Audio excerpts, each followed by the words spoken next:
जय श्री श्याम भक्तों, आज हम दशा माता की कथा का स्मरण करेंगे। होली वाले दिन से 10 दिन तक दशा माता की कहानी सुनी जाती है, तो आज हम मेंढकी की कहानी सुनेंगे। बोलिए दशा माता की जय। एक सेठ के 4 बेटा और 4 बहुएं थी। उन्हें अपनी ननद का बड़ा शौक चढ़ा, तो वो हमेशा अपने ससुर को कहती थी कि हमें तो एक बाईजी ला करके दो, यानी कि एक ननद बाईसा हमें ला करके दो। वो कहता कि अब मैं कहाँ से ला करके दो तुम्हें, लेकिन बेटा बहू चारों के चारों बोलते थे नहीं हमें तो बाईसा ला करके दो, हमें तो बाईसा ला करके दो, हमें तो एक बहन से हमें घर में जो है हम बहुत अच्छी तरह रखेंगे, हमें बाईसा ला करके दो। सेठ ने कहा क्या करूं, हर रोज एक ही बात सुनने को मिलती थी। सेठ हाथ पैर धोने के लिए गया कुएं पे, तो जाकर के जब उसने लोटा मांझ करके जैसे ही कुएं में डाला तो उसमें से एक मेंढकी आ गई। जब मेंढकी आ गई तो ससुर ने क्या किया, सेठ जी ने उस मेंढकी को ले जाकर उनको पकड़ा दिया, बोले ये लो तुम्हारी बाईसा। अब उन्होंने बड़ी खुशी से उसको खिलाया पिलाया, उसके नए नए कपड़े पहनाए, बनवाए, उन्हें गहना गुट्टी उसकी बनवाई, पैर में छोटे छोटे से सोने के घुंघरू बांध दिए। अब उसको खिलाते करते खूब उनके साथ जो है अच्छी तरह रहते थे। और दशा माता को कहते थे कि हे दशा माता, हमारी ये जो बाईसा है, हमारी जो ये ननद है, इसकी आप रक्षा करना। अब वो जब खेलती फिर खिलाते थे करते तो उनकी घुंघरू की आवाज़ पूरे घर में गूंजती थी और बहुत खुशी होते थे। एक बार राजा का लड़का सेठ जी के घर के बाहर से जा रहा था और घुंघरू की मीठी मीठी आवाज़ सुनी, तो लड़के ने सोचा कि लड़की की पजेब की आवाज़ ही इतनी मीठी है तो लड़की कितनी सुंदर होगी, क्योंकि बहुओं को तो सबको देखा हुआ था। जब इतनी मीठी आवाज़ है तो लड़की कितनी सुंदर होगी। ये सुनकर के वो राजा के पास गया, राजा का लड़का, और बोला कि मुझे तो ये सेठ की लड़की से शादी करनी है। राजा ने कहा कोई बात नहीं। राजा ने घर में संदेशा बुलवाया राजा को, और सेठ को बुलवाया राजा जी ने, और सेठ से कहा कि हमें तुम्हारी बेटी के साथ शादी करनी है। अब सेठ उड़मुना सा आकर के घर में बैठ गया, बहुओं से कहा ये लो तुम्हारे बाईसा के लिए शादी का रिश्ता भी आ गया। राजा के लड़के ने कहा है मैं तो इसके साथ शादी करूंगा, आप बताओ मैं क्या करूं। उन्होंने बहुओं ने तरकीब सोची, कहता कोई बात नहीं, अब आप ऐसे कह देना हम पेटी में रख देंगे बाईसा को, ऐसे कोई भी तरह आप ये कह देना अभी हमारी बाईसा छोटी है, हम बाद में 3-4 साल बाद जो है आपके साथ विदा करेंगे और हम पेटी में ही जो है फेरा दिवाएंगे, अगर ये शर्त मंजूरी है तो कर दो, नहीं तो ऐसे कह देना। सेठ ने कहा ठीक है। सेठ ने कह दिया कि भाई आप मेरी छोरी छोटी है और पेटी के अंदर ही मैं आपका जो है फेरा दिवा दूंगा और 3-4 साल बाद हम विदा करेंगे। राजा ने फिर भी मंजूर कर ली कि हाँ हमें ये मंजूर है। लड़के ने मंजूर कर ली।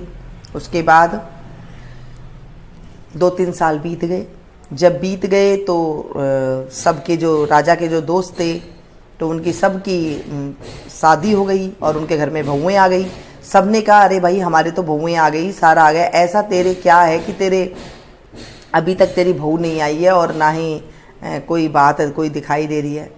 इधर सेठ भी उसको नहीं कहता था कि भाई तुम आकर के अपनी बहू को ले जाओ, अपनी हमारी यहाँ से ले जाओ अपनी पत्नी को।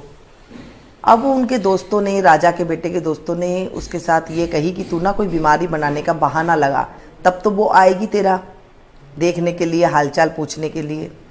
अब सेठ के राजा के लड़के ने बीमारी का बहाना बनाया कि मेरा तो पेट दुख रहा है और पेट दुखने के लिए जो है थोड़ा सा मालिश के लिए या फिर हमें जो है थोड़ा सा बात देखने के लिए आ जाएं। अब सेठ की बहुआं तो चारों चली गई और मेंढकी जो उनकी ननद बाईसा थी उनको वहां पर घर में छोड़ गई। अब चारों जब भागी भागी गई तो सबने कहा कि आप आए हो, उसको नहीं लेकर के आए। तो मन में चारों भाभिया ने सोचा अरे आज तो हमने बाईसा को बाहर ही छोड़ दिया, पेटी में रखना तो भूल ही गए। चारों की चारों वापसी दौड़ करके घर आई। तो जब खोल करके मेंढकी को चले गए तो वहां पर एक नाग देवता आ गए थे। उन्होंने मेंढकी को देखा तो उसे निगल लिया था। जब चारों की चारों घर आई तो उन्होंने देखा कि नाग देवता बैठे हैं, हमारी बाईसा को तो ये निगल गई, अब क्या करें। अब वो तेज तेज रोने लगी, चिल्लाने लगी कि हमारी बाईसा को तो ये नाग देवता खा गए, अब हम क्या करें।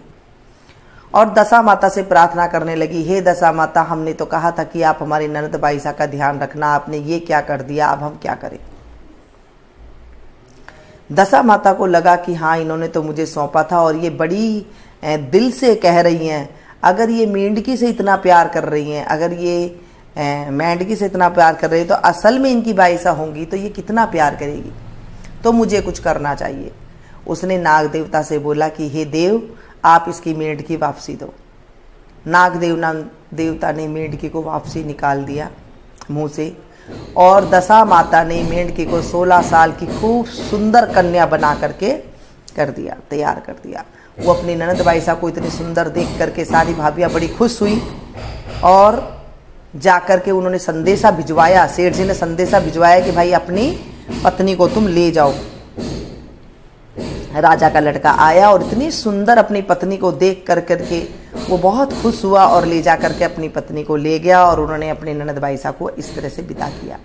हे दशा माता, जैसे उनको बाईसा दी, उस मेंढकी को एक इंसान के रूप में इतनी सुंदर बाईसा बना करके दी उन्हें और उनकी ननद की रक्षा करी, तो सभी भाइयों को एक एक बहन देना और सबकी रक्षा करना। हे दशा माता, इस कहानी को जो पढ़े सुने सुनाए उनके ऊपर भी अपनी कृपा करना।